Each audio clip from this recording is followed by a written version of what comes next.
Alaaji Rawane gis nga dogal bi nga xamante ni Ousmane Sonko jël na ko ci dootul génnati ci biir Sénégal fii lay mbir mi di xastu di des mu mel ni li ñuy chercher ñu ngi koy bëgg a atteindre muy souveraineté jëm ci wàllum énergie. Oui, parce que sans cette souveraineté effectivement il y a point de développement. Je pense que loolu moom wax naa ko waxati. Et loolu les autorités duñ ma ci démentir jamais. C'est-à-dire sans la maîtrise de ton énergie, sans la maîtrise de ton eau, sans la maîtrise effectivement ci sa suuf. C'est-à-dire sans la maîtrise de ta monnaie, vraiment ça va être extrêmement compliqué pour que nga nekk un pays développé. Mën nga nekk nag un pays émergent, mais pour nga développer ça va être extrêmement compliqué, n'est-ce pas? Pour ne pas dire que mënta nekk sax. Léegi nag loolu ci énergie boobu lay tàmbalee. Énergie bi nag actuellement yàlla dogal na Sénégal am nañ gaz nag ku ne xam na ni ci àddina bi bëri na loo xamante ni mën na koo régler ci lu jëm ci wàllu énergie. Am nañ pétrole également bu ñu mën a exploiter, y a pas que.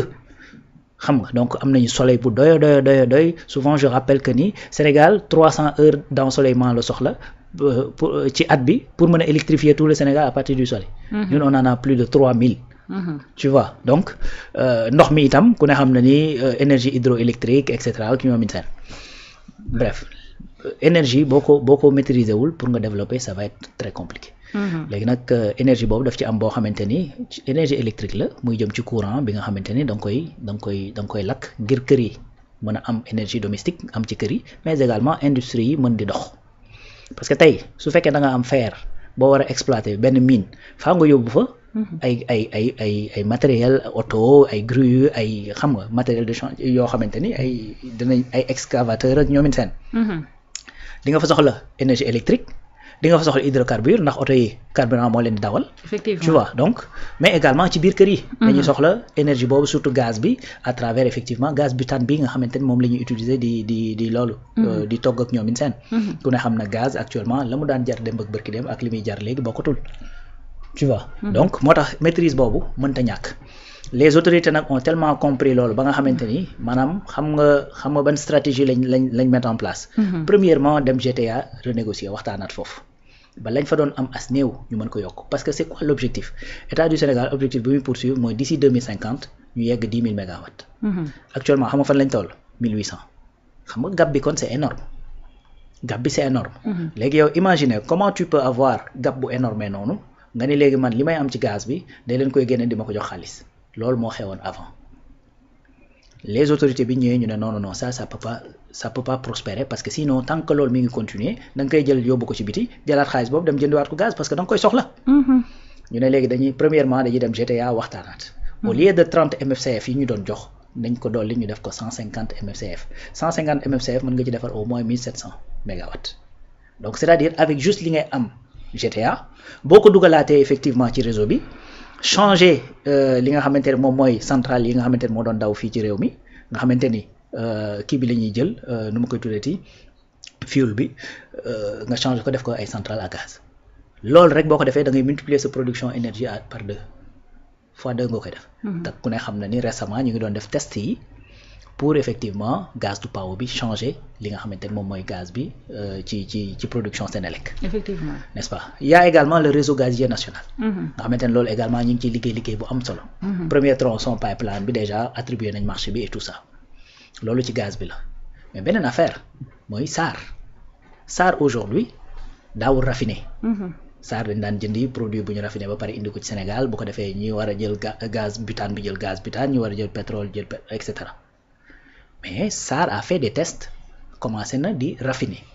Et SAR dañuy wax ne bu dee raffiner minimum li ñu mën a def ci ay économie ci at bi mën naa mat 500 milliards boo ko dugalaatee ci budget Sénégal ben gap déficit budgétaire bi ñuy wax te mu sonal ñëpp bor bi ñuy wax te mu sonal ñëpp mais immédiatement dafay fondre lu bari da ci wàññeeku. parce que tey bu ñu la waxee ni gap kii bi nga xamante ne déficit budgétaire bi nga xamante ne moom la ñu am nii en 2025 c'est 1600 milliards boo ci dugalee 500 milliards ah ben gap bi dafay wàññeeku bu baax a baax. donc ban stratégie lañ def foofu ñu ne SAR non seulement léegi testé nañ ba gis nañ ne mën na raffiner parce que bu ñu jëlee pétrole bi au lieu ñu koy génnee di ko indiwaat bu ñu ko raffiner fii pétrole bi boo ko raffiner da ngay am plastique da ngay am pétrole da ngay am gaz butane da ngay am kérosène da ngay am fuel. da ngay am essence da ngay am gasoil donc sa propre consommation nationale sànq maa ngi lay wax ne boo demee ci mine bi di nga soxla énergie électrique mais di nga soxla carburant yooyu def ci oto yi pour ñu mën a daw et cetera donc plus ngay produire sa bopp moins plus coût yi di wàcc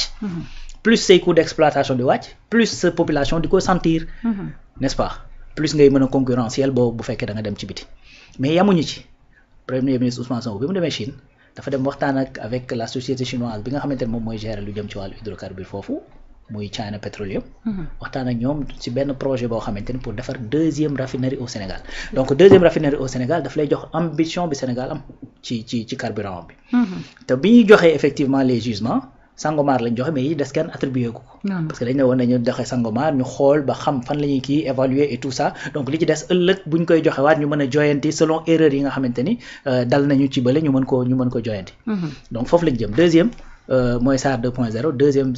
raffinerie te le directeur de la SAR fan yële rek il y a une semaine ou un peu plus delluwaat na Chine ngir mën a effectivement continuer waxtaan ak kii parce que état yi bu ñu déplacé wu noonu lay demee gis nga président dafa dem waxtaan ak président Chine wax ko li ay ambition fi ñu jëm dellu si techniciens yi liggéey préparer le terrain premier ministre dem signer ay accord bu ci paree nag effectivement ñi nga xamante ne ñoo yor l'opérationnel muy les directeurs généraux ak ñoom ak seen équipe technique dellu pour xool l'opérationnalité de la chose da ni ñuy def nag ba jëmmal ko instant bi ci loolu lañ nekk di dox donc yooyu yëpp mi bout à bout da lay wan ne politique souveraine bi nga xamante de souveraineté bi nga xam ne moom la nouvelle autorité yi di mener ci lu jëm ci wàllu énergie pour mën une bonne fois pour toutes régler cette question mën ci lool mën cee nu ma koy tuddati autonome une bonne fois pour toutes parce que aubaine la ñu am effectivement li nga xamante ne moom lañ kii d'ailleurs loolu moo tax Sénégal mën a am audace dem xooli Guinée xooli Sierra Leone ne leen lii ngeen am ci fer ak ñu ni mel kaay la ñu di ko transformer Sénégal di ko mën di génne di ko jaay gars yi produit fini au lieu ñuy jël di ko yóbbu Dubaï ñu koy defaraat ñu koy dem di jëndeewaat foofu ñëw leen Sénégal comme ça ñi ngi defar port minéralier bu bateau yi ñëwee yàpp ko indi ñu transformer ko au Sénégal tegaat ci bateau yi génne ko dem jaay ko ci biti dem de la plus-value loolu nag pour ñu am audace def loolu effectivement te li may wax ni c'est concret du ay kii ni le premier ministre a déjà entamé des négociations effectivement fële ci Chine pour benn société sidérurgique loolu li tax ñu am audace di xalaat loolu parce que ku ne xam na société sidérurgique li muy soxla ci énergie c'est parce que on a du gaz c'est parce que effectivement on a du pétrole te lii nga xamante ne moom nga wax nii mooy que ni le premier ministre annonce que ni dès 2026 effectivement dinañ am cette autonomie ci lu jëm ci wàllu énergie bi jóge ci gaz bi nga xamante ne à partir de 2026 Sénégal ci gaz bi la loolu léegi on n'aura plus besoin forcément dem jënd ci biti pétrole di mottali li nga xamante ne moom la ñu yor wala boog jël pétrole bi fii di forcément di dem di ko transformer pour am fuel pour mën ko lakk ci Sénégal. ci loolu ci lay daal di des ndaxte waxtu boobee li nga xamante ni moom moo di FMI dafa xamaloon état du Sénégal daal ne ko subvention bi nga teg ci kaw énergie bi na nga ko daal di teggi te su boobaa état bu ko teggee dañuy gis ni njëgul facture courant bi dafay daal di gën a yokk ak méthode bi Ousmane Sonko bëgg a jël dina doon loo xamante ni tey est-ce que dina jarati subventionné jëm ci li nga xamante ni moom moo di énergie boobee. exactement très perspicace donc tey. su fekkee ni dem nañu bay produire suñu bopp énergie bi nga xamante ne moom la ñuy lakk mais on n'aura plus besoin forcément de def subvention te mën naa gën a yomb sax avec la subvention parce que li ñuy lakk ñoo ko moom effectivement mu ngi mel ni comme tey jii bu ñu exploité woon soleil bi exploité gaz bi en même temps exploité suñu pétrole munoo jaayee au même prix que li nga xamante ne da nga ko doon jëndee ci biti c'est pas possible donc loolu mooy avantage bi te c'est ça qu'on appelle même cette souveraineté et cette autonomie mooy que ni souveraineté du question que ni rek da ngay produire sa bopp mais boo produire sa bopp ba pare nit ñi mënuñu cee am accès ça n'a aucun sens donc le fait que effectivement ngay exploiter ses propres na ma koy tuddee matière loolu dafay permettre l'exemple que je te donne. allez-y lépp lu ñuy jaay Sénégal te jëndee ko Chine la gën a yombee. c'est logique ou pas. effectivement voilà.